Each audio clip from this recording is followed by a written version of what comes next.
आज का बाइबल का वचन है सन्मति का सुसमाचार 24 का 42 से लेके 51। सो तुम लोग सावधान रहो, क्योंकि तुम नहीं जानते कि तुम्हारा स्वामी कब आ जाए। याद रखो, यदि घर का स्वामी जानता है कि रात को किस घड़ी चोर आ जाएगा तो वो सजग रहता है और चोर को अपने घर में सेंध नहीं लगाने देता। इसलिए तुम भी तैयार रहो, क्योंकि तुम जब उसकी सोच भी नहीं रहे होंगे मनुष्य का पुत्र आ जाएगा। St. Matthew chapter 24 verses 42 to 51 in the Bible says, "Therefore keep watch, because you do not know on what day your Lord will come. But understand this, if the owner of the house had known at what time of night the thief was coming, he would have kept watch and would not have let his house be broken into." आज के Bible के वचन में प्रभु यीशु हमें बताते हैं, जैसे कि बताया गया है, सो तुम लोग सावधान रहो, क्योंकि तुम नहीं जानते कि तुम्हारा स्वामी कब आ जाए। मतलब प्रभु यीशु ने हमें इस बात के लिए सचेत किया है कि हम लोग को प्रार्थना में सावधान रहना, प्रार्थना करते रहना है। इसका मतलब ये नहीं कि आपको रात को जागना है, ये इसका मतलब ये होता है आपको लगातार अपनी प्रार्थना कभी छोड़नी नहीं है। हम लोग को सचेत रहना है, बाइबल पढ़ना है, प्रार्थना करना है और पश्चाताप करना है। क्योंकि जैसे कि बाइबल के वचन में आगे हम लोग पढ़ते हैं, याद रखो कि यदि घर का स्वामी जानता है कि रात को किस घड़ी चोर आ जाएगा तो वो सजग रहता है और चोर को अपने घर में सेंध लगाने नहीं देता है। इसका मतलब ये होता है कि जब भी अगर मैं आपको बताऊंगी कि आपको पता है कि प्रभु यीशु आने वाले, तो उसके लिए उसी दिन के लिए आप जागते रहोगे और बाकी दिन आप सोते रहोगे। इसलिए हम लोग को ऐसा नहीं करना है। प्रभु का कहने का मतलब ये होता है कि हम लोग को यीशु के लिए प्रार्थना करते रहना है, कभी प्रार्थना नहीं छोड़ना है। नहीं तो ऐसा हो जाएगा कि जैसे कि आप जब घर में रहते हो तो आप कैसे जैसे चोर आने वाले रहते तो आप सावधान रहते हो कि नहीं आज मैं इसको ऐसा करूँगा, पर जब आपको नींद आती तो चोर कभी आ जाएगा आपको पता भी नहीं, चोरी करके चला जाएगा।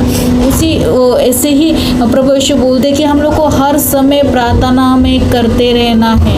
क्योंकि कोई लोग बोलते हैं कि मैं आज दुखी हूँ, मेरा विश्वास टूट गया तो प्रार्थना छोड़ देते या खुशी के मारे, या तो उनको याद नहीं रहता है। तो हम लोग को वैसा नहीं करना है, क्योंकि बाइबल का वचन में साफ साफ लिखा है सुख हो दुख हो सदा आनंदित रहो और प्रार्थना निरंतर प्रार्थना करते रहो। तो हम लोग को हर समय प्रार्थना में रहना है। भले ही आप दिन में या आपको जब समय रहता है आपको यीशु की प्रार्थना करते रहना है, पश्चाताप करते रहना है, बाइबल पढ़ते रहना है। इसलिए आगे के वचन में हम लोग देखते हैं, इसलिए तुम भी तैयार रहो, क्योंकि तुम जब उसकी सोच भी नहीं रहोगे मनुष्य का पुत्र आ जाएगा।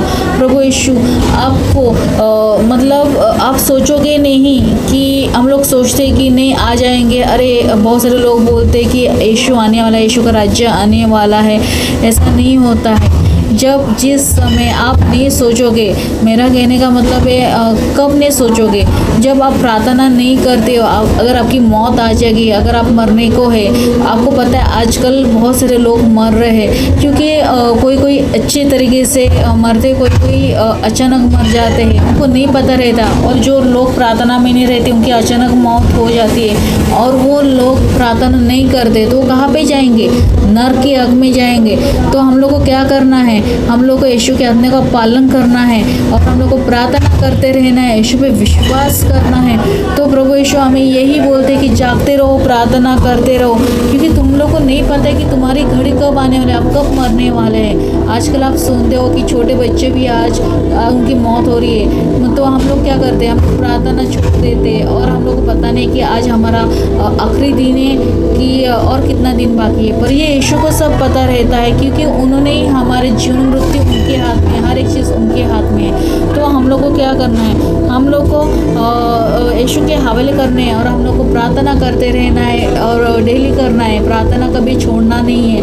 और क्योंकि आपको नहीं पता कि आपके लाइफ में कब यीशु आने वाले और कब आपको उठा के लेके जाने वाले हैं। जैसा कि हम लोग प्रकाशित ग्रंथ के वाक्य में ही देखते हैं कि जब समय आएगा तो लोगों को उठाया जाएगा। तो आपको ये घड़ी नहीं समझ पता है आप किस तरीके से उठाए जाओगे, किस तरीके से आपका दिन आने वाला मरने का। तो हम लोग को लगातार प्रार्थना करते रहना है। ये था आज का बाइबल का वचन। तो आपको हमारे मिनिस्ट्री में अगर बीज बोना है तो आप हमारे मिनिस्ट्री के लिए बीज बो सकते हैं, जैसे कि डिस्क्रिप्शन में मेरा जीपे नंबर है। और अगर आपका कोई प्रेयर रिक्वेस्ट है तो कमेंट बॉक्स में आपका प्रेयर रिक्वेस्ट डाल सकते हैं, तो हम लोग आपके लिए प्रार्थना करेंगे। तो प्रभु यीशु आप सबको आशीष करें। God bless you. Praise the Lord.